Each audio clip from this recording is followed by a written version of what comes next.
Muy buenas tardes, muchísimas gracias a doña Nuria de Miguel por sus amables palabras de bienvenida, a la Fundación de Amigos del Museo del Prado por la invitación y a todos ustedes por su asistencia en la tarde de hoy, que pese a las circunstancias que nos acompañan, pues han apostado por disfrutar en una comunidad ordenada de una actividad cultural en el Museo del Prado. Espero que este rato que compartiremos pues pueda ser de su agrado. Cuando recibí la amable invitación de participar en este ciclo sobre Velázquez, propuse a los organizadores tratar de un periodo muy concreto, aunque es cierto que bastante conocido y estudiado, aquel que lleva por segunda vez a nuestro artista a Italia y en concreto a asentarse durante un periodo, como ahora veremos, cercano al año y medio en la ciudad de Roma. Son muchas las circunstancias que me hicieron inclinarme por esa propuesta, pero como pueden ver también en el título, específicamente aquello que intentaré acercarles dentro de lo que vivió Velázquez en lo personal y también dentro de lo que produjo en lo artístico durante aquella estancia romana, en un conjunto de retratos de individuos que por entonces pues estaban residiendo en la corte pontificia de manera permanente o se encontraban pues eventualmente en ella. Hablaré, por tanto, del segundo viaje a Italia y los retratos romanos de Velázquez. E intentaré hacerlo utilizando parte del enorme, diría que inagotable potencial que nuestro pintor reúne. Por una parte, aquel potencial que le otorga el ser indiscutiblemente una de las figuras más geniales de la historia de la pintura. Su creación, su capacidad de expresarse a través del arte será uno de esos elementos, pero el otro, pues un poco más contextual, será el utilizar la propia biografía de Velázquez para adentrarnos en un momento histórico concreto, puesto que él fue testigo de excepción de algunos de los lugares, de los hechos, pues que de manera muy significativa se destacaron en el siglo XVII. Aquí le tienen presentado a través de este autorretrato que se conserva en el Museo de Bellas Artes de Valencia y aunque no hay una unanimidad absoluta de los estudiosos del pintor sobre qué datación exacta tendría, yo me inclino a pensar, como parte de estos especialistas, que fue realizado en torno al año 1650 y posiblemente durante esta estancia romana del propio Velázquez, que en la tarde de hoy intentaré comentar con ustedes. Esa apariencia del individuo pues nos lo situaría, si estoy en lo cierto, en torno a los 50 años de su edad. Podrían tal vez establecer una comparación visual en su mente con la apariencia que Velázquez demuestra en Las Meninas, año 1656, por tanto, en torno a los 56-57 años de su edad. Sabemos que Velázquez pues, conservó la melena, por decirlo coloquialmente, y no pues, encaneció, no parece que se blanquease, con lo cual pues, no sería disparatado, a mi entender, que aquí tuviéramos a Velázquez en torno a esos 50 años de su edad. Por entonces, como ustedes saben, pues él había conseguido lo máximo a lo que un artista podía aspirar en el ámbito profesional del arte en la España de su tiempo. Era pintor del rey Felipe IV y eso le otorgaba pues, haber tocado la cima de la carrera profesional de un artista en lo que era la España de aquel momento. Pero sabemos, y esto también creo que será objeto de algunas intervenciones en el curso que están ustedes siguiendo, que Velázquez, por este momento, en torno a los 50 años de su existencia, tenía también una serie de anhelos de tipo social, representativo, que le llevaban a aspirar a conseguir un título de caballería, algo en lo que el rey de España tenía un papel fundamental, pero donde también podía jugar un papel colateral el propio Papa, el propio pontífice. Él había llegado al máximo de lo que un pintor podía conseguir, pero socialmente todavía tenía pendiente ese pasar a la condición de hidalgo, de persona ennoblecida, a la que aspiraba, como seguramente pues, eso también ha sido tratado o se tratará en el curso, mediante el acceso a un hábito de caballería. Era, por tanto, un hombre que tenía todavía aspiraciones de progreso. No encontramos a alguien acomodado por completo en su situación, sino con un deseo todavía de avanzar, aunque fuera en esa dimensión más social de su propia existencia. La ciudad de Roma, a la que Velázquez va a llegar en 1649, ahora les introduciré un poco todas las circunstancias de ese viaje, era también una ciudad que se encontraba en unas circunstancias singulares de dinamismo y de renovación. Todavía hoy, aunque puede que desde la actualidad no comprendamos la significación tan enorme que este evento tuvo en el pasado, todavía hoy la ciudad de Roma sigue acogiendo periódicamente el llamado Año Santo. El Año Santo es un jubileo universal decretado por el Papa que puede ser ordinario o extraordinario. El jubileo ordinario, desde hace ya bastantes siglos, se acostumbra a celebrar cada 25 años. Al inicio de cada siglo, el año 25, el 50 y el 75 de esa misma centuria. Luego, cada pontífice pues, tiene la potestad de declarar años jubilares extraordinarios, un poco en cuestión, pues digamos, de dogmas teológicos, de circunstancias especiales de la propia Iglesia. Pues la Roma, a la que Velázquez va a llegar en 1650, estaba celebrando un año jubilar, uno de estos jubileos extraordinarios. ¿Qué suponía esto en términos prácticos? Pues fíjense que acudían miles de personas procedentes, en su mayoría, del continente europeo, por cuestiones de cercanía, que querían beneficiarse de esas prerrogativas, de esos beneficios espirituales que el Papa concedía a aquellos peregrinos que acudieran a Roma en Año Santo y realizaran una serie de visitas, asistieran a una serie de ritos y cumplieran, por así decirlo, una serie de parámetros preestablecidos para los peregrinos.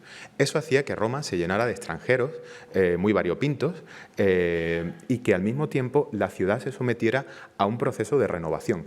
La ciudad en Año Santo no solo se adecenta, sino que también se acometen en los años previos toda una serie de obras que han de estar a punto para ese evento del jubileo universal. En la península ibérica pues tenemos un jubileo también parecido, que seguro que todos ustedes de algún modo conocen, que sería el del apóstol Santiago, en la ciudad de Santiago de Compostela. Pues bueno, eso podríamos llevarlo a un término mucho mayor para lo que se refiere al siglo XVII.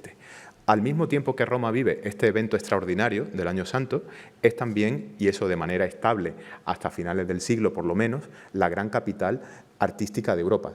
Va a ser Roma bajo el mecenazgo de los papas, bajo el patrocinio de las grandes familias de la nobleza, con el impulso de los embajadores extranjeros que están también residiendo en esta población, representando cada uno a su distinto rey, es el gran centro artístico de Europa.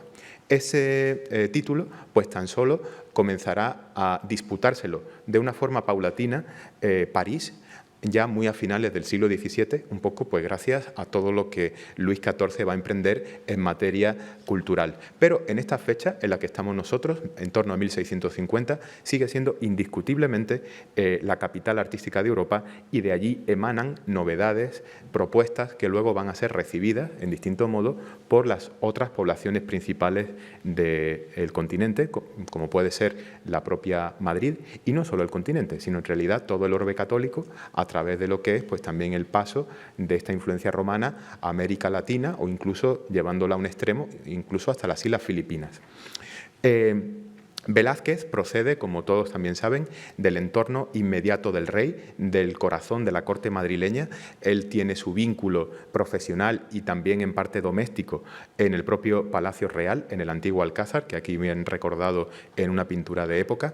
Y hemos de tener presente que, aunque no a la escala de Roma, Madrid era el principal centro artístico de la península ibérica, con todo el reconocimiento a la otra gran capital ibérica, que es Lisboa, pero desde el punto de vista de la concentración de talento en esta fecha, sin duda Madrid era pues, la gran capital en cuanto al arte en lo que era la península ibérica de entonces.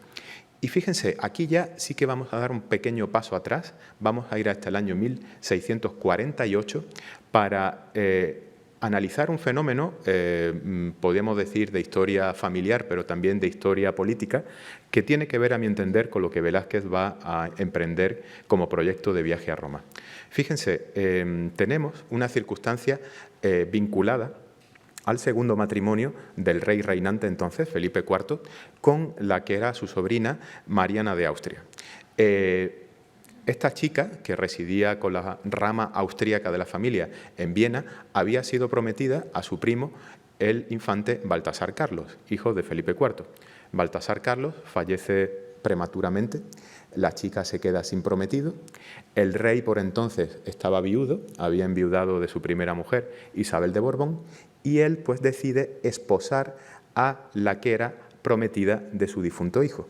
Decide él contraer matrimonio con su sobrina carnal, Mariana de Austria. La diferencia de edad era enorme, pero los términos en los que se establecían este tipo de matrimonios, la realeza, pues ya saben ustedes que no contemplaban ese factor como un impedimento, sobre todo si la menor era la propia mujer. De tal manera pues que con una apariencia muy cercana a la que nos presentan estos retratos, Felipe IV y la joven Mariana se convierten en marido y mujer. Ella pasa a ser reina de España. El matrimonio, como era habitual en estos casos, se celebra por poderes, de tal manera que pues se convierten en esposos relativamente rápido, pero luego, lógicamente, es necesario que ese matrimonio pues, se confirme y comience una convivencia física, en este caso, en la Corte de Madrid. Se prepara toda una comitiva muy importante para que, en nombre del rey de España, se vaya a Italia a recoger a Mariana de Austria y traerla ya en condición de reina hasta la península ibérica. Mariana va a viajar por tierra desde Viena y se encontrará precisamente en territorio italiano con estos emisarios españoles que van a ir a recogerla. ¿Por qué les cuento esta circunstancia? Porque, a mi entender, como tuve ocasión de publicar en un trabajo en el año 2016, el matrimonio de Felipe IV con Mariana de Austria es el desencadenante directo de que Velázquez viaje por segunda vez a Italia. Lo que nos cuentan los biógrafos del artista es que Velázquez, en un momento dado, se ofrece a Felipe IV a ir él en primera persona a Italia a comprar esculturas y pinturas con las que renovar la decoración del Alcázar de Madrid. ¿Por qué esa decoración? ¿Por qué renovar la decoración? ¿Era algo caprichoso? ¿Era un capricho del rey? Podía ser, pero tiene mucho más sentido, al menos a mi entender, que esa renovación decorativa del Alcázar de Madrid se produjese en el seno de una convivencia marital que había de comenzar. Igual que todavía hoy nosotros, pues cuando comenzamos un proyecto de pareja, una convivencia, un matrimonio, pues solemos poner a punto la casa en la que esa convivencia va a tener lugar, pues llevado a términos regios, tiene sentido pensar de forma análoga para lo que podía ser esta convivencia. Y no olvidemos pues que Felipe IV, ya desde inicios de su reinado, había demostrado un interés muy especial por el coleccionismo de pintura, por conceder un lugar importante a la exhibición de sus colecciones en los edificios que ocupaba a modo de residencia. Aquí en Madrid, pues el Alcázar que hemos visto, el Buen Retiro, la Casa de Campo, de tal manera que, a mi entender, cobra sentido que ese ofrecimiento de Velázquez no se hiciera de una manera desconectada de lo que estaba ocurriendo en la vida del propio monarca, sino en relación a una puesta a punto del Alcázar para el inicio de la convivencia efectiva de Mariana y su tío esposo, Felipe IV.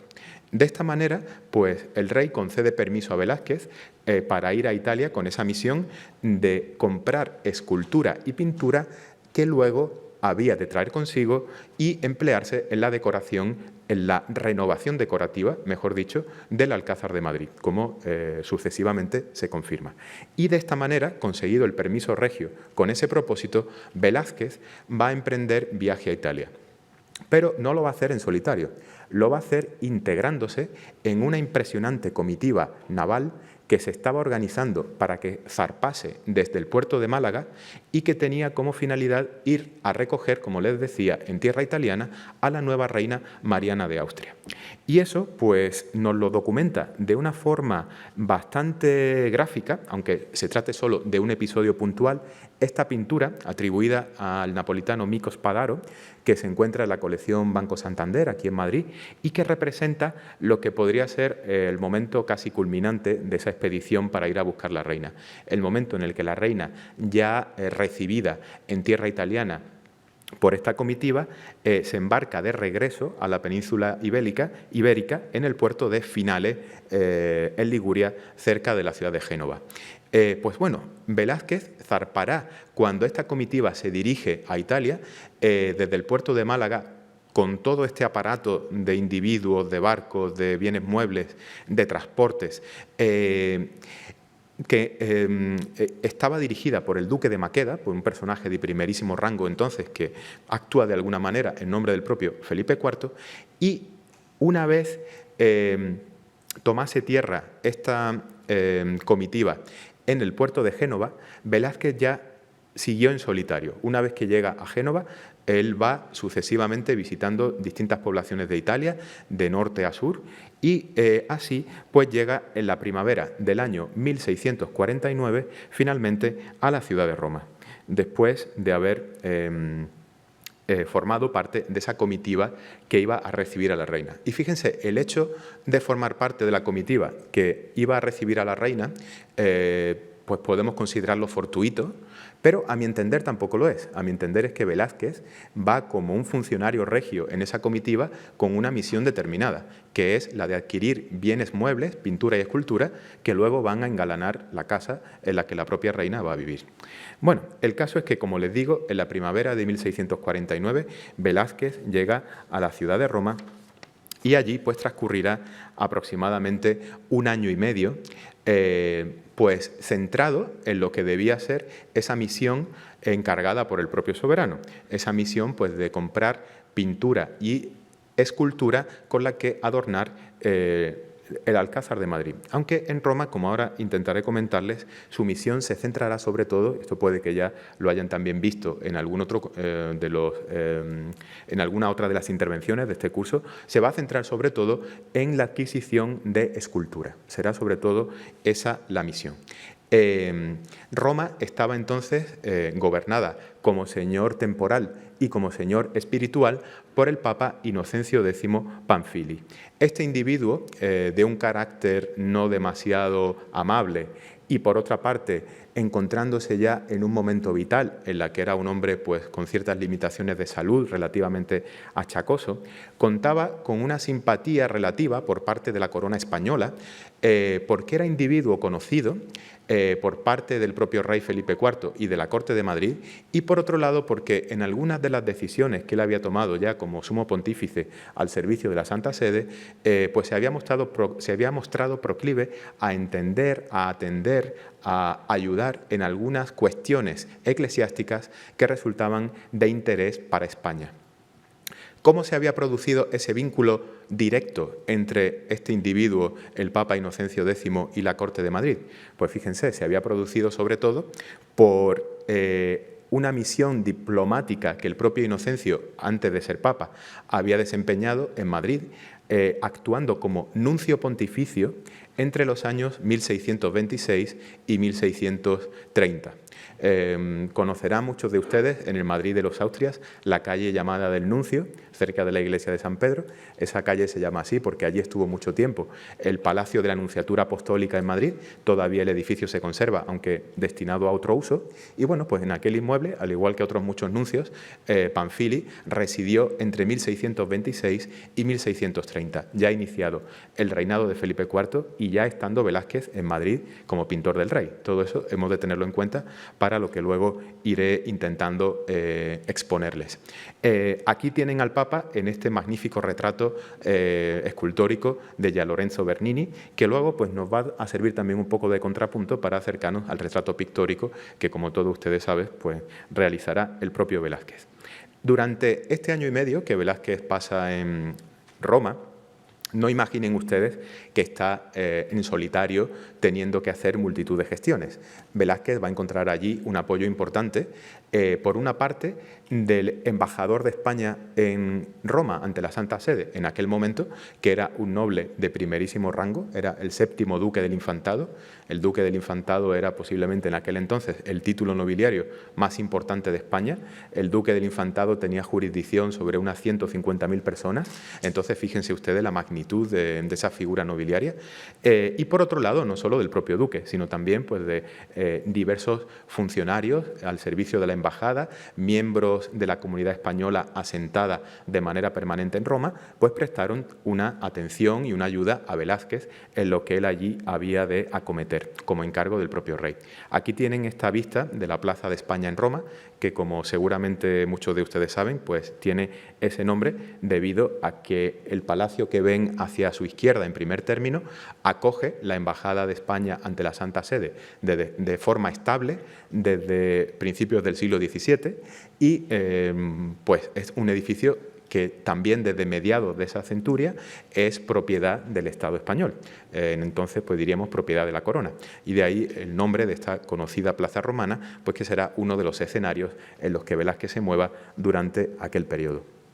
Como les decía, la misión de Velázquez en Roma, en cuanto a la atención de lo que el rey le había encomendado, tenía un propósito primordial y era conseguir una serie de esculturas que luego traer consigo. Pero fíjense, no se trataba de esculturas que estuvieran en el mercado del arte y que él pudiera comprar, sino por el contrario de esculturas que tenían que hacerse desde cero. Y lo que se había trazado como propósito es que esas esculturas fueran copias en muy buena calidad material de obras de la antigüedad clásica que se encontraban en distintas colecciones de la ciudad de Roma. Estos originales del mundo greco-romano pues se encontraban en los palacios del propio Papa y en distintos palacios de grandes familias de la ciudad de Roma, de grandes familias de la nobleza. Velázquez lo que tenía como misión era generar copias de muy buena calidad y generalmente a escala real, a escala 1:1, de algunas de esas grandes esculturas de la antigüedad clásica. Esto que les digo conlleva toda una dimensión de negociación importante, porque hay que conseguir el permiso de los dueños para hacer esas copias. Además, tengan en cuenta, muchos de ustedes seguro que están familiarizados también con las técnicas artísticas, tengan en cuenta que al realizar estas copias a escala 1:1, no era descabellado que se hiciera, aún sin quererlo, algún daño, algún destrozo a la pieza original. Conllevaba un factor de riesgo para las piezas originales. Y aparte de esta dimensión, digamos, organizativa, conseguir el permiso, era también una operación muy compleja desde el punto de vista técnico. Hacían falta talleres muy bien preparados para estos procesos de copia, hacían falta gente muy experta, muy experimentada en este tipo de procesos y sobre todo cuando se trata de copias hechas en bronce. La copia en bronce conlleva una complejidad técnica muy superior, hay que trabajar en fundición, hay que trabajar en infraestructuras muy preparadas para ello. La ciudad de Roma las tenía, pero conllevaba pues orquestar equipos humanos y espacios de taller muy sofisticados y con un número importante de individuos operando de manera coordinada. Por tanto, era una operación bastante compleja.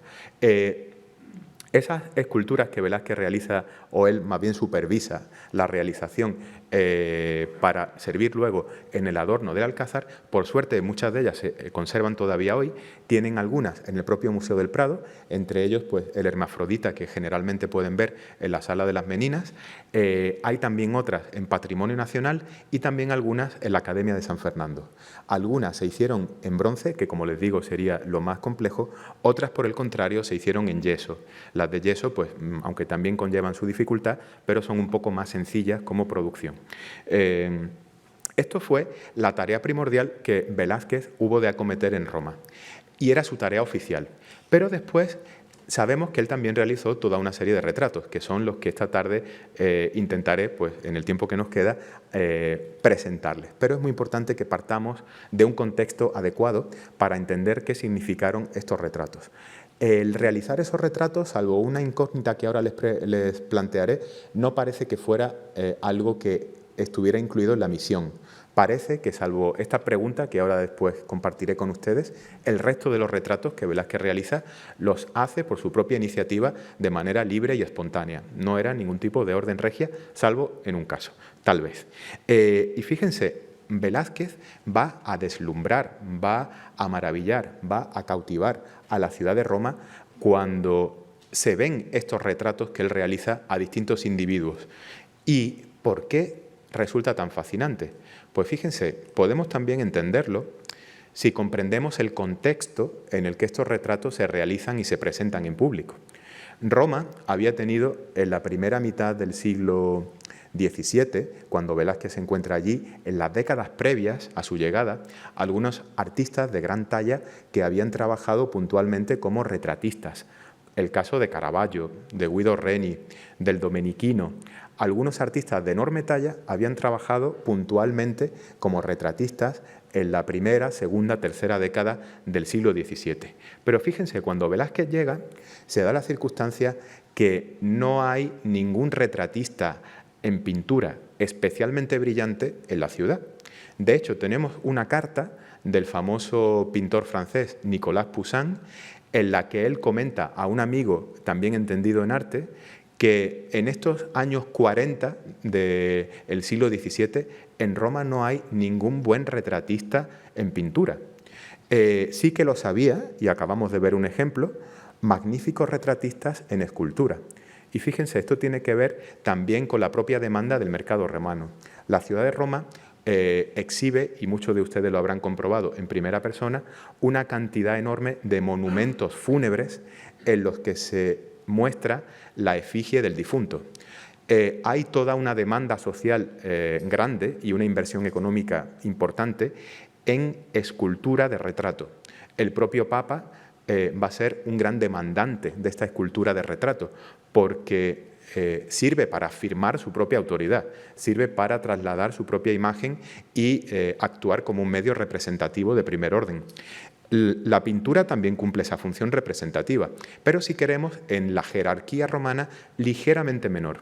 Y se da la circunstancia, como les decía, que en la década de los años 40 del siglo XVII no hay en Roma ningún retratista en pintura de primer orden. Los puede haber que se encuentren puntualmente en la ciudad, pero asentado con un sentido estable se carece de ellos.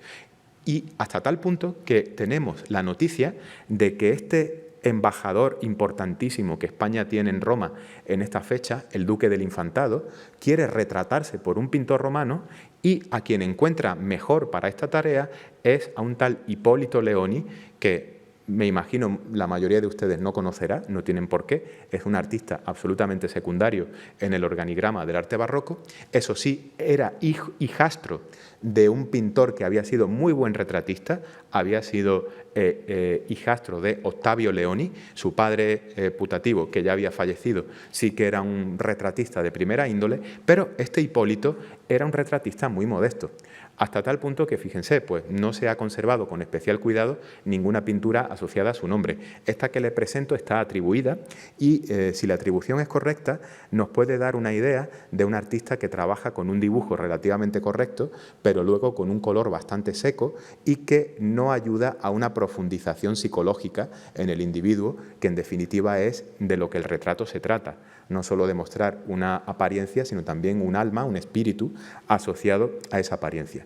Y es por eso que Velázquez va a brillar doblemente, por su talento objetivo y consustancial, y por otro lado porque llega a un panorama en el que no hay nadie que deslumbre con la capacidad de pintar al óleo un retrato. Tenemos una cita de un biógrafo de Velázquez, y no solo de Velázquez, sino de muchos de los artistas que trabajan en España en el pasado, Antonio Palomino. Antonio Palomino será un nombre que ustedes seguro que habrán escuchado muchas veces, es el gran pintor teórico y también biógrafo de artistas que trabajan en la España de los siglos XV, XVI, XVII, primeros del XVIII, y que incluye en su obra El Parnaso español, pintoresco y laureado, una biografía relativamente amplia y detallada de Velázquez. Esa biografía que Palomino incluye ofrece una cita en la que se mencionan específicamente los retratos que Velázquez realiza en la corte romana. Los estudiosos que se han ocupado de esta fuente, de este párrafo en el que habla Palomino de esos retratos, le conceden una enorme veracidad. Parece que Palomino pues, tuvo algún testimonio, que conoció muy de primera mano lo que había sido la vida de Velázquez y que trasladó una información muy precisa de lo que había sido esa actividad durante su segunda estancia en Roma. Dice así esta cita de Palomino: retrató al cardenal Panfilio, el propio Papa, Inocencio X Panfili, a la ilustrísima señora doña Olimpia, cuñada del Papa, ahora hablaremos de ella, Monseñor Camilo Máximo, camarero de su santidad, insigne pintor, a Monseñor Abad Hipólito, camarero también del Papa, Monseñor mayordomo de su santidad y Monseñor Miguel Ángelo, barbero del Papa. Hago aquí un inciso, fíjense, este barbero del Papa. Por lo general asociamos la palabra barbero a alguien pues, que nos acicala el cabello, nos pone un poco más presentables, pero no olvidemos que en este contexto del barroco, el barbero es alguien que también realiza pequeñas cirugías, es también alguien que ayuda al mantenimiento de la salud del individuo. Una costumbre que en el pasado se practicó, aunque hoy día ya del todo descartada, es la de la sangría. Se creía que sangrando a la persona se podían superar episodios de enfermedad. Entonces, entendamos este barbero del Papa no solo como alguien que ponía ligeramente presentable a este hombre ya mayor, sino que también actuaba en pro de su buena salud. Bueno, prosigo la cita. A Ferdinando Brandano, oficial mayor de la Secretaría del Papa, a Jerónimo Vivaldo, a Flaminia Triunfi, excelente pintora. Otros retratos hizo, de los cuales no hago mención, por haberse quedado en bosquejo, aunque no carecerían de semejanza a sus originales. Bueno, fíjense, pues en total Velázquez nos habla de 11 retratos, Palomino nos habla de 11 retratos que Velázquez habría realizado en esa segunda estancia romana, que como les digo se dilata aproximadamente 1 año y medio, de los cuales estos 11 habrían quedado acabados y una serie indefinida, que él no concluye el número, pues se quedaron sin terminar. Ahora les completaré esa parte de la cita que todavía no he leído, pero antes de avanzar quiero hacer una reflexión. Fíjense, aquí Palomino no está enumerando de manera arbitraria ni caprichosa. Palomino está enumerando en orden jerárquico. Está enumerando de la persona más importante a la menos importante. El propio Papa encabeza la lista y luego siguen una serie de nombres vinculados con el entorno papal, vinculados con la corte pontificia y verán, como luego un poquito también intentaré acercarles, que los nombres que no son de monseñores ni de familiares del Papa, pues son personas muy relevantes en la Roma de entonces, de algún u otro modo conectadas con España. Por tanto, hay aquí una lectura jerárquica dentro de esos retratos enumerados. Aquí Palomino recuerda del más al menos importante de los individuos que recibieron, pues, entre comillas, ese privilegio de haber sido retratados por Velázquez. Y voy ya a la cita última, al último punto de esta cita, que nos va a ayudar a enlazar con lo siguiente. Aunque todos ustedes lo conocerán, pero quiero presentarlos desde una óptica diferente. Cuando se determinó retratarse al sumo pontífice, quiso prevenirse antes con el ejercicio de pintar una cabeza del natural. Hizo la de Juan de Pareja, esclavo suyo y agudo pintor. Fíjense, lo que se nos dice en este último punto de la cita de Palomino es que para Velázquez recuperar un poco la soltura de pintar antes de retratar al sumo pontífice, antes de retratar al Papa, pues se ejercitó pintando a su propio esclavo que le estaba acompañando en esa experiencia italiana, Juan de Pareja, y que además este Juan de Pareja pues, tenía formación como pintor, era un individuo que tenía capacidad de pintar. Y bueno, fíjense, esto último que nos dice Palomino ha sido desmentido. Sí que es cierto que Velázquez retrata a Juan de Pareja, sí que es cierto que retrata, como todos saben, al Papa, pero un hecho y otro estuvieron separados por muchos meses de distancia. Velázquez retrata a Juan de Pareja en la primera mitad de marzo del año 1650. En la primera mitad de marzo de 1650 retrata a Juan de Pareja y al Papa lo va a retratar a mediados de agosto. Entonces, fíjense ustedes la distancia temporal, bastante como para que a uno se le vuelva a dormir la muñeca. De tal manera que eso que ha puesto Palomino en relación, realmente parece, y hay bastantes indicios de que no fue así.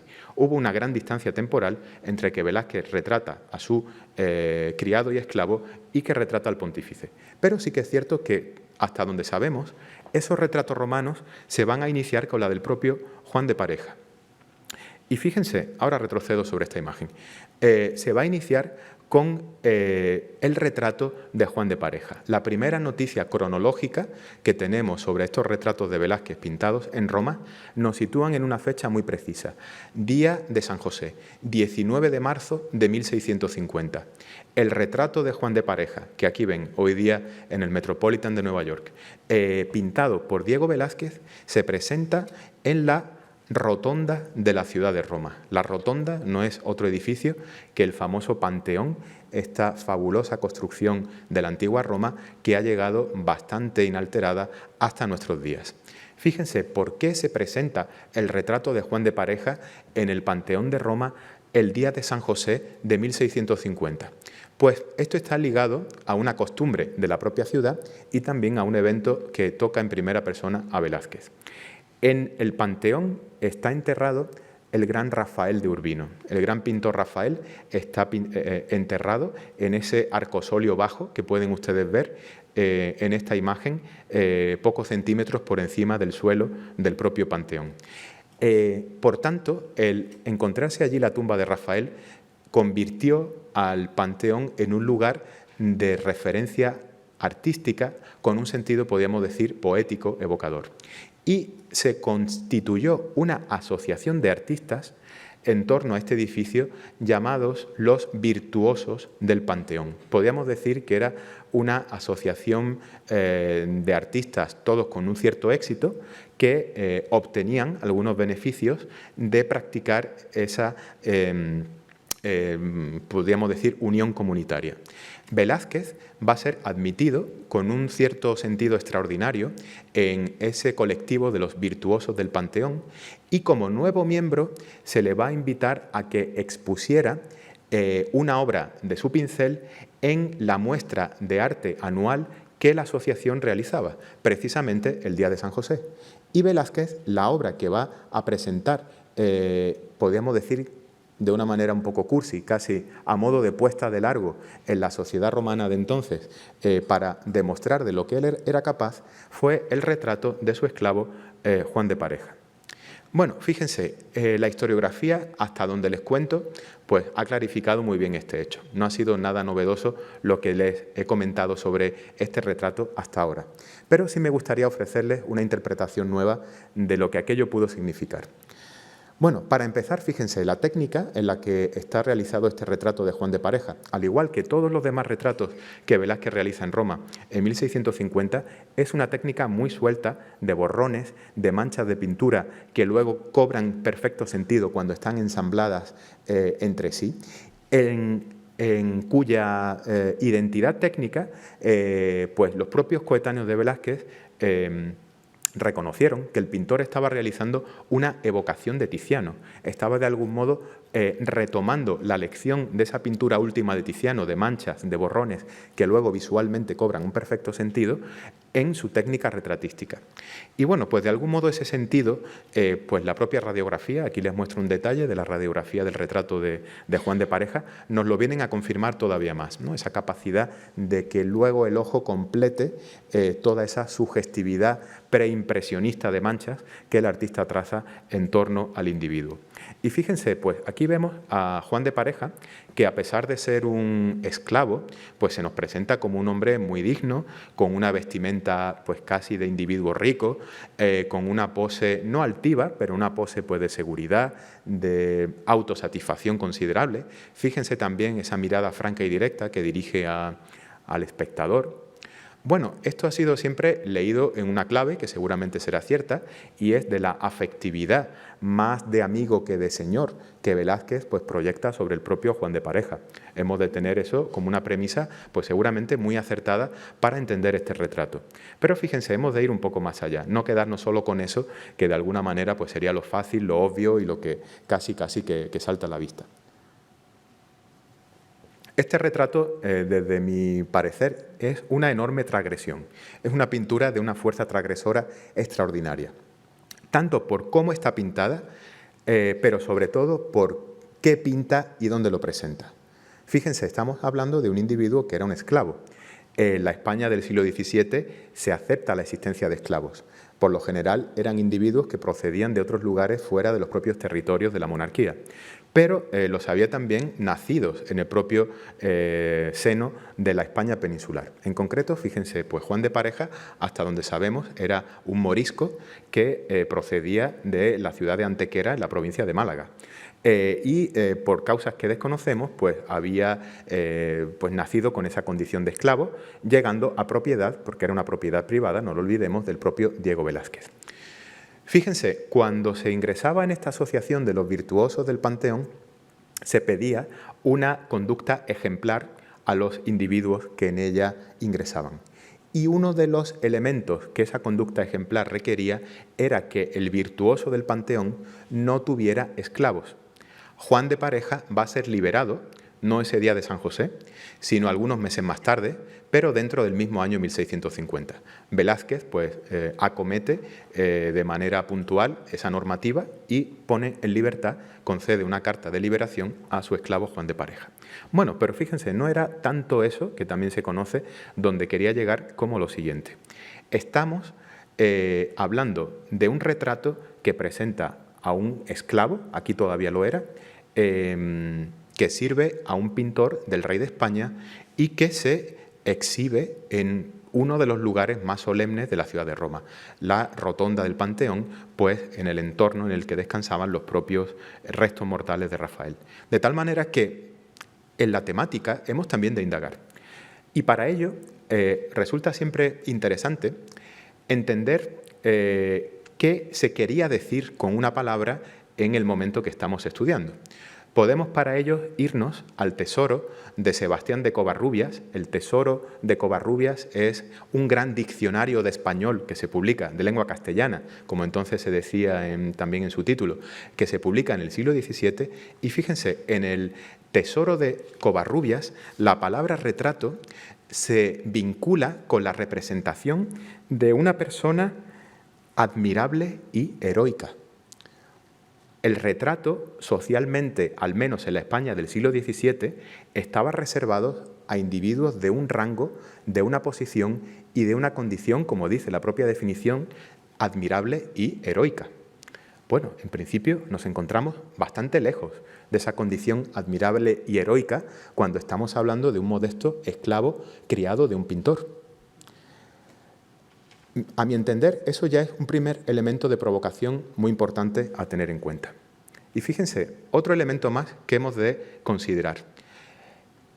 No hay gran tradición, por no decir que prácticamente no la hay, de presentar en lugares públicos y solemnes de la ciudad de Roma a individuos de raza no blanca. Individuos que no sean de raza blanca raramente aparecen representados, en el contexto del barroco, por supuesto, en lugares públicos y solemnes de la ciudad de Roma. Sí que contamos con algunos retratos, en este caso pues de un africano, previo al de Juan de Pareja, pero fíjense en este retrato de africano que conserva el Rijksmuseum de Ámsterdam, cómo la indumentaria, la actitud, pues casi que nos hace pensar que este hombre, pese a su condición racial no europea, pues sí que tuvo algún rasgo admirable y heroico en su condición, en su propia biografía. Puede que fuera uno de estos militares que, junto con Portugal, pues tienen que ver con toda la colonización de la costa de África. Les doy una hipótesis totalmente infundada, solo por intentar comprender quién podía ser este individuo. O fíjense, por ejemplo, en el contexto veneciano, en el taller de Domenico Tintoretto, este retrato, pues también de hombre no europeo, posiblemente en este caso no sea un africano, puede que sea un persa, puede que sea alguien de Asia Central, también ataviado de una forma muy rica. Fíjense en ese mazo de cartas, no de cartas de juego, sino de cartas de comunicación escrita que aparecen a su derecha, un individuo cultivado, refinado, de alta posición. Juan de Pareja no lo era. Juan de Pareja era un hombre absolutamente modesto, un hombre criado, eso sí, pues seguramente dentro de una dignidad y de una consideración de un pintor. Y es presentado en un lugar público de la ciudad de Roma. Esto no deja de ser un elemento, a mi entender, de enorme provocación, que Velázquez utilizó para su propio provecho, puesto que de alguna manera él llamó la atención doblemente sobre su obra. Por un lado, por la técnica, por otro lado, por la temática que estaba presentando, desafiando las convenciones. No era un individuo que a priori se considerase digno de ser retratado, sino por el contrario, alguien, pues, permítanme la expresión, y entrecomillada por supuesto, alguien casi despreciable desde la mentalidad de la época. Habría que buscar en distintos lugares de la ciudad de Roma para encontrar en la sacristía de Santa María la Mayor, de la Basílica de Santa María la Mayor, el monumento fúnebre de un individuo de raza negra. Pero fíjense, este individuo de raza negra tampoco era un individuo común, era un príncipe del Congo. Era Antonio Manuel Nebunda, que fue embajador del rey del Congo ante el Papa. Y además fue un individuo que pues, procedía ya de una conversión al cristianismo, con lo cual pues, había llevado pues, toda una serie de ventajas, por así decirlo, a esa misión de expansión de la fe católica de la Santa Sede fuera de la geografía europea y americana, en este caso entrando en lo que sería el continente africano. Este busto en mármoles polícromos pues sí que es casi el único precedente que podríamos pensar en Roma de un lugar solemne donde se exhibe la efigie de un hombre de raza no blanca. Y Velázquez, pues a mi entender, jugó muy bien con eso. Hemos también de añadir otro elemento más. Voy rápido porque si no me temo que dejaré en el tintero otras cuestiones interesantes que quiero tratar con ustedes. Fíjense, hemos también de considerar que en toda la mentalidad del barroco, para comprobar que un retrato estuviera bien hecho, pues no había mejor manera que tener la posibilidad de confrontarlo con la persona a la que estaba retratando. De hecho, en todo lo que son los relatos artísticos, la literatura artística del barroco, pues hay numerosísimos episodios en los que se confronta al individuo retratado con su propio retrato, para así pues, verificar esa veracidad, no solo de forma, sino también de alma.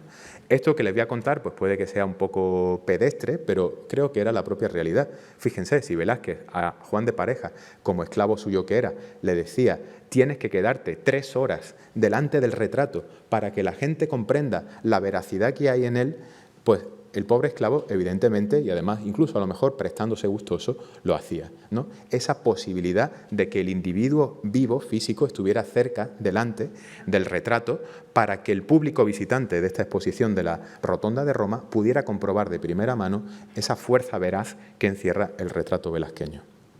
Bueno, ya les digo, 19 de marzo del año 1650.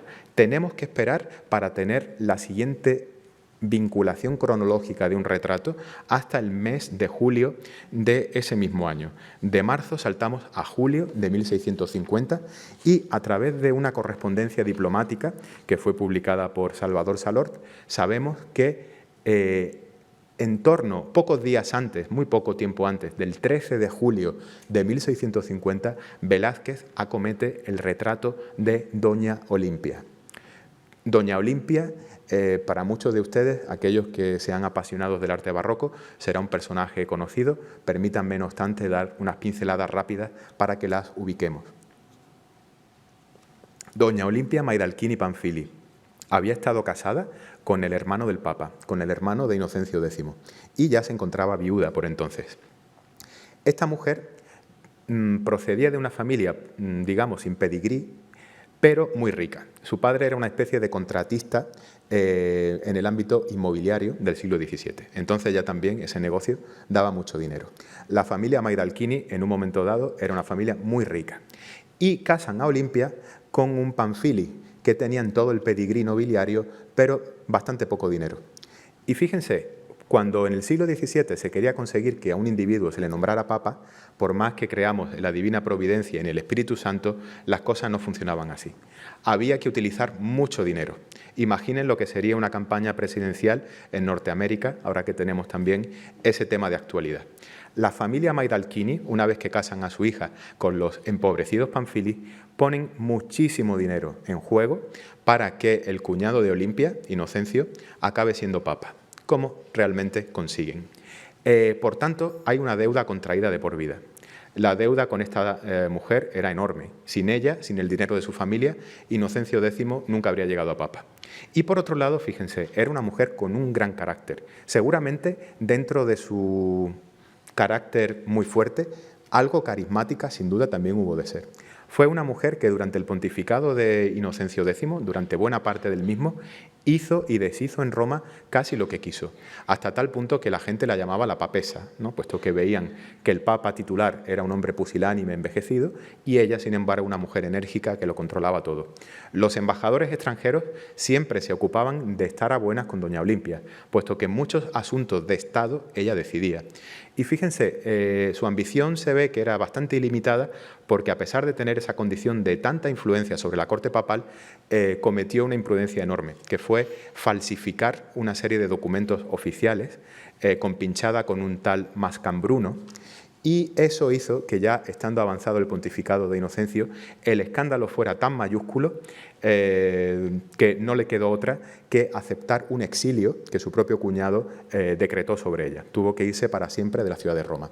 Ese exilio, pues digamos que, bueno, luego se interpretó con una cierta flexibilidad, pero hubo sobre doña Olimpia, sin duda, momentos de poder casi ilimitado en lo que era el gobierno de la ciudad de Roma y de la Santa Sede. Por tanto, fíjense, Velázquez llega a doña Olimpia y, por supuesto, pues se encuentra con la que de facto era la persona más poderosa de Roma, prácticamente, más que el Papa. No sobre el papel, no en lo oficial, pero en lo oficioso, doña Olimpia tenía todavía, en julio de 1650, un poder enorme. Qué duda cabe que a Velázquez pues, también le interesa congraciarse con esta dama. Las crónicas nos dicen que ella estaba almorzando con unas amigas y que después del almuerzo, pues Velázquez la retrata. Parece que este retrato se hizo solo con una pose, con una única pose, una sesión de posado, y luego el pintor terminaría en su taller los aspectos colaterales. Ella aparece con la toca de viuda, vestida de luto, en su condición según correspondía a la mentalidad de la época. Fíjense como también con esa mirada franca y directa al espectador. Y de alguna manera, pues Velázquez humaniza una imagen de doña Olimpia que en otros retratos pues, nos la presenta altiva, soberbia, cargada de energía. Fíjense, por ejemplo, este extraordinario retrato escultórico que hace de la misma dama el pintor Alessandro Algardi. Es cierto que la escultura, pues, a menos que esté policromada, no puede generalmente transmitir una densidad psicológica tan grande como un retrato pintado al óleo, pero a pesar de ello, fíjense la energía que desprende este retrato de Alessandro Algardi, de una mujer fuerte, casi imparable. En este sentido, Velázquez la lleva a un tono algo más humano. Fíjense cómo bajo esta apariencia pues podemos a lo mejor ya percibir algunos rasgos de cansancio, de melancolía, incluso un gesto algo apesadumbrado, pero siempre manteniendo esa pose alta de doña Olimpia. Este retrato ha estado perdido durante muchísimo tiempo, hasta que en fecha reciente emergió en el mercado de arte y ha pasado, por desgracia, no a una institución museística, sino a un coleccionista particular, con lo cual, pues bueno, apareció, circularon por suerte algunas fotografías suyas y de nuevo ahora se encuentra en manos particulares. Permítanme algo sobre este retrato de doña Olimpia. He retocado un poco digitalmente la imagen que antes les proyectaba. He retocado un poco el contraste de esta imagen para permitir que se advierta un poco mejor algo que en la foto sin retocar casi no se aprecia. Fíjense cómo a la izquierda de la retratada aparecen unos puntitos amarillos. Esos puntitos amarillos en realidad son tachuelas metálicas del respaldo de una silla. Es el respaldo de una silla tapizada posiblemente de terciopelo, de cuero, no se ve muy bien, y lo que estamos viendo son los puntitos que sujetan el respaldo a la propia estructura de madera del mueble. Doña Olimpia aparece sentada. Fíjense, esto para nosotros pues podría pasar inadvertido, porque no tiene mayor relevancia hoy día, a lo mejor que alguien que encargue un retrato fotográfico, pictórico, como sea, aparezca esta persona sentada. Pero si lo analizamos de nuevo en su contexto, caemos en la cuenta que en Roma concretamente, pero podríamos decir que de manera general en la cultura barroca del siglo XVII, que un individuo apareciera retratado sentado nos hablaba de un individuo muy poderoso, de un individuo por lo general de no solo una alta jerarquía, sino de un poder práctico ejecutivo enorme. Y en la ciudad de Roma el retrato de un individuo sentado solía estar casi restringido a varones que pertenecen a la cima de la Santa Sede, que pertenecen a la cúspide del Estado y que aparecen, por lo general, en ostentación de ese cargo que están ejerciendo, pues de papa, de cardenal, de alto monseñor. Doña Olimpia aparece retratada muy discretamente en una silla. Y esto, si hacemos un recorrido por los retratos femeninos que conocemos del siglo XVII, es bastante anómalo. Puede que sea una simple curiosidad, pero conociendo el contexto y conociendo el personaje, me atrevería también a sugerir que se trata de un retrato en el que se insinúa ese poder jerárquico oficioso que doña Olimpia estaba desempeñando en la ciudad de Roma. Los retratos de mujeres sentadas del siglo XVII romano son muy pocos. Aquí les presento uno de los pocos. Se trata de un maravilloso retrato de Artemisia Gentileschi, de una dama cuya identidad no es segura, pero se ha supuesto que se trate de la duquesa Catarina Savelli. Fíjense, los Savelli eran de los principales miembros de la aristocracia romana, eran una familia muy poderosa, latifundistas, inmensamente ricas, señores de multitud de súbditos a través de los feudos que tenían en el entorno de la ciudad de Roma, y se podía decir que eran pequeños reyes. En este sentido, sí es cierto que se trata aquí del retrato de la duquesa Caterina Savelli, se justificaría por ese altísimo rango que ella aparezca en este retrato sentada. Y fíjense, para que conectemos con lo que el retrato sentado podía decir para una mujer, aquí tenemos otro de los pocos raros casos del siglo XVII que he podido recuperar. Y es este que presenta a una infanta de España que se había convertido por su boda, por su matrimonio, en emperatriz de Austria. Se trata de doña María, presentando a su hijo y heredero, el futuro emperador Fernando IV. Fíjense, ella está actuando de alguna manera como trono de la propia monarquía. Ella es doblemente un trono, está sentada en un trono, pero es el trono materno del propio heredero. De alguna forma hay también una analogía con la figura de la Virgen María. Entonces, fíjense que el elemento de la silla en un retrato femenino no suele ser inocente. Nos está hablando de un altísimo nivel jerárquico y de un poder ejecutivo real también muy alto, ¿no? Puede que ese sea el caso de doña Olimpia. Y bueno, llegamos así al tercer retrato en el que voy a detenerme, luego ya seré muy rápido para no cansarles demasiado, que es el del propio Papa Inocencio X. Sucesivamente sería el tercer retrato que tenemos documentado. El primero, el de Juan de Pareja, 19 de marzo, el segundo, el de doña Olimpia, en torno al 13 de julio, y fíjense, el del propio Papa en torno al 13 de agosto, al mes siguiente. Se ha dicho, y aquí pues conecto con esto que les decía hace un momento, de la pregunta que este retrato suscita, se ha dicho habitualmente que Velázquez tiene como parte de su misión en Roma el retratar al Papa. El hecho de retratar al Papa pues sería de esta manera un agasajo, un reconocimiento, un regalo que el propio rey Felipe IV querría hacer al pontífice. Esta afirmación tan rotunda hemos de tomarla con una cierta cautela, porque hay elementos que nos permiten ponerla al menos en una cierta duda. Fíjense, para empezar, si es la prioridad absoluta, o al menos aquello más perentorio, que Velázquez retrate al Papa, ¿por qué pasa tanto tiempo desde que Velázquez llega, primavera de 1649, hasta agosto de 1650? ¿Quería realmente el Papa ser retratado? ¿Era realmente algo prioritario en la misión de Velázquez? ¿Por qué no se acomete antes? Todas estas preguntas rondan estas circunstancias. No podemos ser tan taxativos, tan categóricos al afirmar que esto se hizo por orden, por regalo de Felipe IV. No lo sabemos realmente. El caso es que finalmente se hace en un momento tardío de la estancia de Velázquez en Roma y, por otro lado, como antes les decía, desconectado en lo cronológico del retrato de Juan de Pareja. El retrato de Juan de Pareja sí que parece que abre la serie, pero no está conectado como ejercicio previo con el Papa. Pasan muchos meses entre medias. Bueno, el retrato del propio Inocencio X es sin duda la culminación de toda esa galería de retratos que se realizan en la Roma de 1650 por parte de Velázquez. Él aquí retoma la tradición del retrato papal, vuelvo ahora sobre ello, retoma la tradición del retrato papal entronizado con un fondo de cortinaje neutro, exhibiendo la indumentaria propia del pontífice, pero hace un giro de tuerca también enorme. Fíjense aquí, para hacer la comparativa, el retrato del Papa Julio II realizado por Rafael. El Papa Julio II, pues uno de los grandes mecenas del Renacimiento, como muchos de ustedes sabrán, pues escondía bajo esta apariencia de ancianito adorable un hombre de una energía desbordante que había sido capaz como Papa de ponerse al mando de sus ejércitos como general y de ir con la caballería de las propias tropas pontificias. Era un hombre de armas tomar, literalmente. Aquí le vemos ya dulcificado con ese matiz de la ancianidad por Rafael, y además fíjense pues cómo él tiene una mirada baja que no conecta empáticamente con el espectador, sino que ofrece pues una cierta visión tierna de la propia persona. Si vemos lo que hace Velázquez, la base tipológica del retrato es la misma, pero la interpretación psicológica es radicalmente distinta.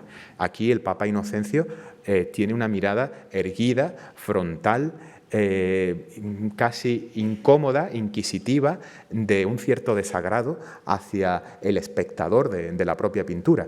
Reviste toda la púrpura propia del pontificado, pero ya ven que la psicología que Velázquez capta es una psicología pues cruda, es un crudo verismo el que este retrato ofrece al espectador, y ahí está sin duda una de sus grandísimas cotas de éxito, sin duda uno de los retratos más importantes de la historia de la pintura. Fíjense en el billete, en la carta, que el propio Velázquez pinta en la mano izquierda del pontífice, aparece la firma, y aquí se dice que está hecho por Diego Velázquez, ayudante de cámara del rey de España. Velázquez aquí no se presenta como pintor del rey, sino como ayudante de cámara. Era un cargo, digamos, de confianza del propio soberano, con un rango superior al de pintor, y es Velázquez con esa condición con la que firma el retrato. Se ha dicho, y esto a mi entender sí que tiene todo el sentido, que Velázquez aprovechase esa cercanía puntual al Papa y la realización de este retrato para incidir en su petición de ayuda por parte del pontífice en el deseo que tenía de ser nombrado caballero de alguna orden militar española, como finalmente sabemos que ocurre cuando se le permite el ingreso en la Orden de Santiago, años más tarde. Entonces parece que esa cercanía al Papa sí que pudo ayudar a Velázquez. Hemos también de tener presente que Inocencio X había venido, como les decía, a Madrid como nuncio en 1626-30, y en esa coyuntura había conocido a Velázquez. No cabe pensar en unos términos de familiaridad, aquí la jerarquía marcaba una distancia insalvable, pero sí al menos de un conocimiento, de una cierta cercanía física en algunos momentos, en algunas recepciones, en algunos encuentros en palacio, entre el individuo y Velázquez. Con lo cual, Velázquez no parte de cero al hacer este retrato, sino que tiene ya unas referencias del individuo, de su vida, de su carácter, a la hora de abordarlo. Incluso unos encuentros que le habían permitido valorar cómo el Papa había sido físicamente de joven y cómo él lo encuentra en Roma en 1650. Todo esto se vierte, se llena en la experiencia que el pintor tiene en sí a la hora de afrontar el retrato de Inocencio. Se hace una repetición autógrafa reducida para traer a España, y esa es posiblemente la que hoy día está en el Wellington Museum de Londres, procedente de ese famoso botín del rey José de Pepe Botella, que luego, como ustedes saben, pues pasa por un inexplicable regalo de Fernando VII al duque de Wellington. Este posiblemente sea la repetición que Velázquez hace del pintor del Papa para traer a España. Y el cuarto y último retrato que tenemos documentado es el que realiza del nipote de Inocencio X. Este término nipote, ya saben ustedes que se suele emplear en historia eclesiástica para definir a un individuo de la propia familia, a menudo un sobrino, pero no tiene por qué ser necesariamente sobrino, en el cual el Papa deposita una confianza especial y al que hace que promueva muy rápidamente a altos cargos de la jerarquía católica. Por lo general se promueven a estos nepotes rápidamente a la condición de cardenales. Y fue el caso de este chico llamado Camilo Astalli, que era un pariente del Papa, al que él concede toda esa confianza, y lo promueve como cardenal el 19 de septiembre de 1650.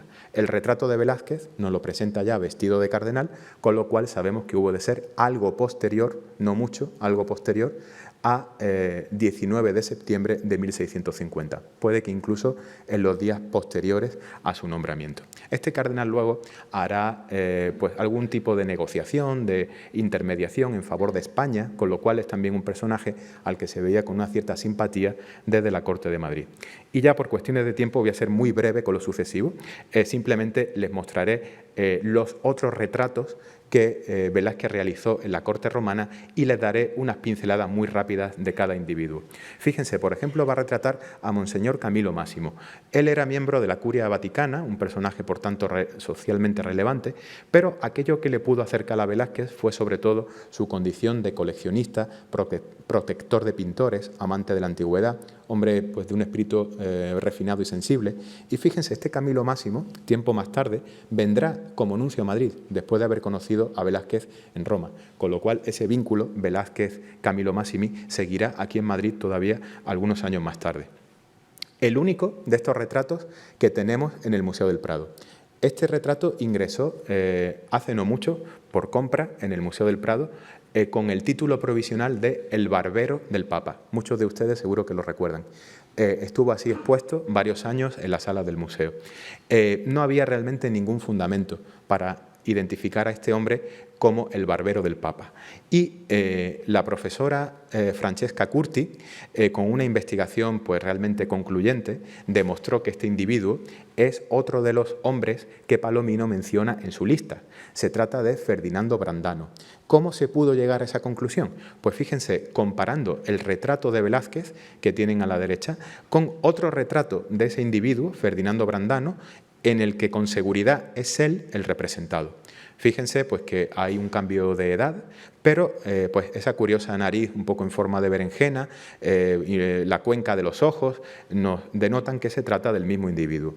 Este Fernando Brandano era un individuo de origen gallego, originario, su familia venía de Pontevedra, que tiempo atrás se había asentado en Roma y que con distintos negocios, diríamos hoy día que tenía un perfil profesional diversificado, con distintos negocios se había hecho enormemente rico, muy, muy rico.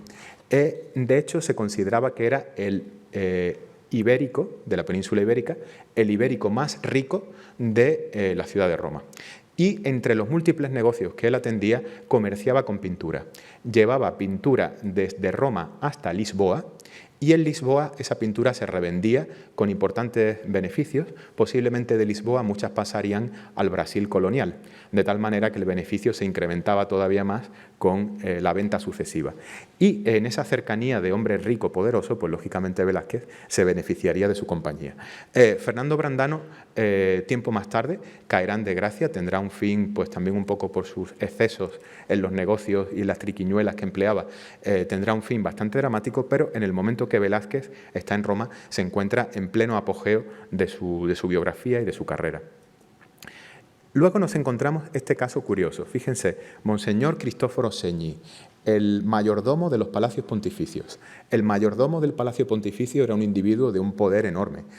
Tenía mando directo sobre varios miles de personas y era un individuo, un cargo con una influencia gigantesca en la ciudad de Roma. Este retrato ya a muchos de ustedes, si no lo conocían, les estará rechinando un poco en la pupila y en la retina. No se trata de una obra autógrafa 100% de Velázquez. Fíjense, este retrato presenta una firma doble que consta de los nombres del propio Velázquez y de un pintor mucho menos conocido, que coincide con Velázquez en Roma, en aquella coyuntura, llamado Pietro Martire Neri. Está firmado por los dos. Se supone, como la explicación más plausible, pues que el retrato fuera comenzado por Velázquez y terminado por este Pietro Martire Neri. Pero ya ven que con una apariencia, con una calidad considerable, pero en absoluto tan sublime como los otros de la serie. En el Museo Capitolino de Roma se conserva este fabuloso retrato de un hombre, hasta hace poco tiempo objeto de interpretaciones distintas. Se solía decir que podía ser incluso un autorretrato del propio Velázquez. En realidad, también esta autora que les decía, la investigadora Francesca Curti, ha demostrado que se trata de un individuo llamado Juan de Córdoba. Este Juan de Córdoba era un español que estaba asentado de forma permanente en Roma y que ayudó muchísimo a Velázquez en toda esa gestión del encargo de escultura al cual me refería.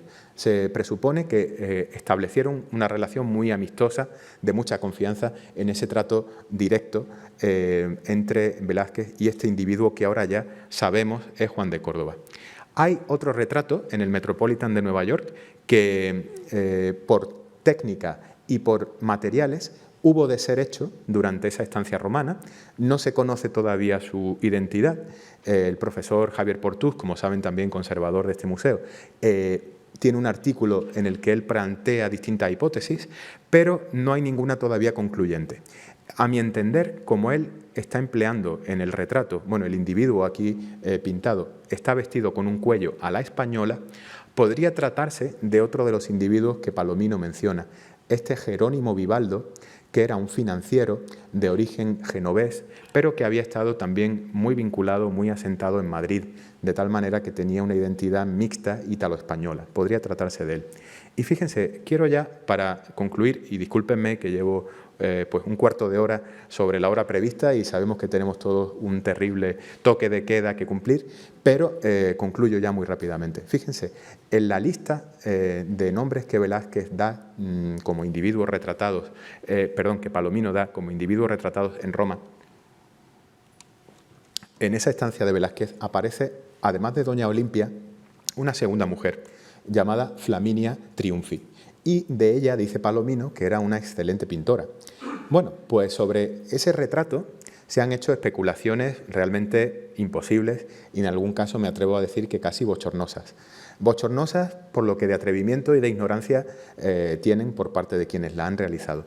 Fíjense, se ha dicho que Flaminia Triunfi podría ser la modelo que Velázquez utiliza en la Venus del Espejo. Bueno, para empezar, ya tenemos indicios bastante sólidos, o al menos bastante indicativos, de que la Venus del Espejo pudo muy probablemente ser hecha antes de que Velázquez viajara por segunda vez a Roma. Por otro lado, no hay ningún elemento serio para afirmar que esta fuera Flaminia Triunfi.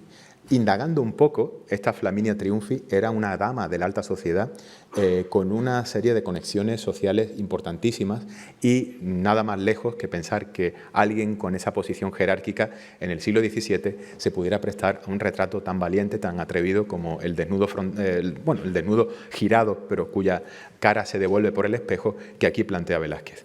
No se trata de Flaminia Triunfi. Tampoco se trata de Flaminia Triunfi esta mujer con tabula rasa, conservada en el Meadows Museum de Dallas, puesto que la información biográfica que sobre esta Flaminia tenemos nos la sitúa como una dama que debería tener en torno a 40 años cuando Velázquez la retrata en 1650. No estamos tampoco aquí en la apariencia de una persona con esa edad. Esta chica es bastante más joven, bastante más cerca de los 20 que de los 40. Fíjense, esta Flaminia Triunfi, ¿quién era?